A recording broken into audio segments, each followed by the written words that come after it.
High school for Sid? More like snooze fest. Unpopular and proud of it.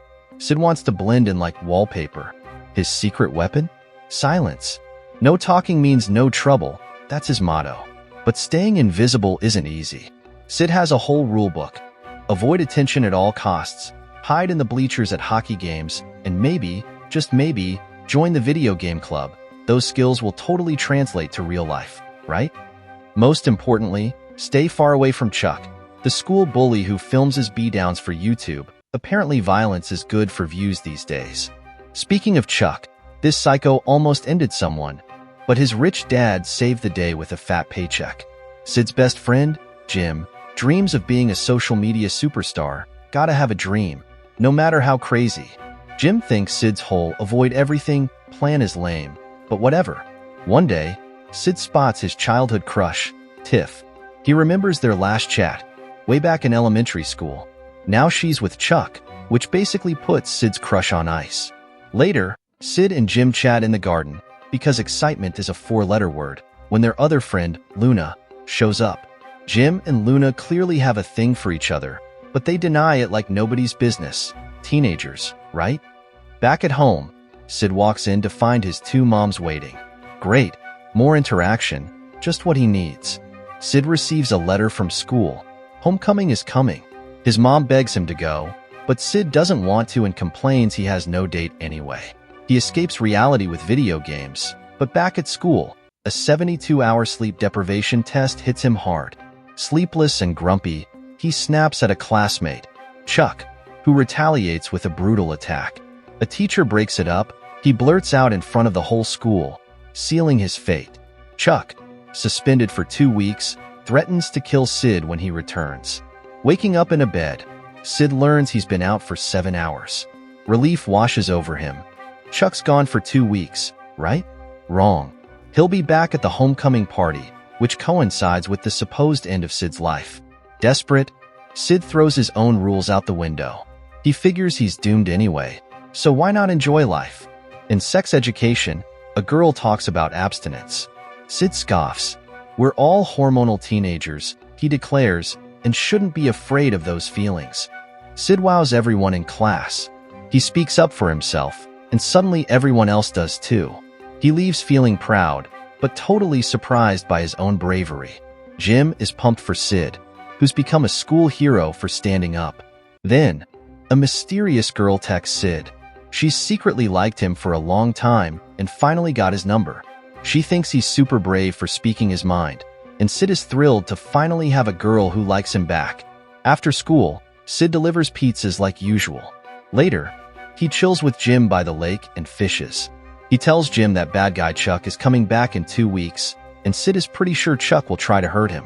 So, Sid decides to make a bucket list of things to do before anything happens. With only 2 weeks left, school feels different. Everyone sees Sid as a hero, and even the whole school is talking about him.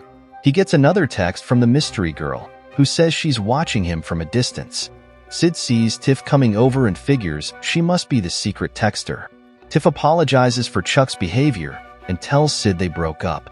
Sid is super happy to hear that. Tiff asks him to the hockey game that night, and Sid says yes. Next, we meet Eric, the star hockey player. But wait, there's a catch. Eric's dad is the coach, and he yells a lot if Eric doesn't play perfectly. At halftime, the team is losing, and the coach is yelling at everyone, especially his own son, Eric. The team gets ready for the second half, but Eric looks really down. Sid decides to chat with him. Eric spills the beans. He hates hockey and actually wants to be a dancer. Sid tells him it's totally okay to quit if he doesn't like it. Here's the crazy part. Sid puts on Eric's clothes and pretends to be him at the hockey game. He's scared at first, but then remembers his childhood ice skating skills and starts playing. Sid knows he might not have long left, so he decides to seize the day and play his hardest in a football game. He's surprisingly amazing, and the team wins. No one can believe their eyes, especially when they see it's not even their usual star player. The coach is blown away and offers Sid a spot on the team. On top of that, a mysterious girl texts him, totally impressed by his skills. The next day, it's election time. Megan's running for president, but finding someone to help her is tough. Everyone just makes fun of her. Sid feels bad and volunteers to be her assistant. He even buys some special stuff from a shady classmate later. Things get brighter when Sid finds out Eric finally joined the dance team. Following his passion, he continues chatting with the cool girl online, still clueless about who she really is. Election day arrives, and Megan's a nervous wreck. Disaster strikes when she accidentally takes Sid's special stuff, mistaking it for candy. Now she's freaking out, worried about losing the election. Sid, wanting to calm her down, takes some too to show he's there for her. But oh no, the drugs make them both act totally crazy during their speeches. They start rapping and dancing on stage, leaving everyone in stitches. The next day, there's a school play. Sid sees Tiff practicing with a mean guy named John.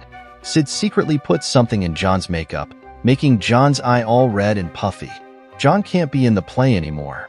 So, Sid gets to be in the play with Tiff instead. They have a blast acting together. After the play, Sid asks Tiff to a party. Sid, Jim, and Luna arrive together. Jim and Luna are still bickering like usual. Sid is happy to see Tiff.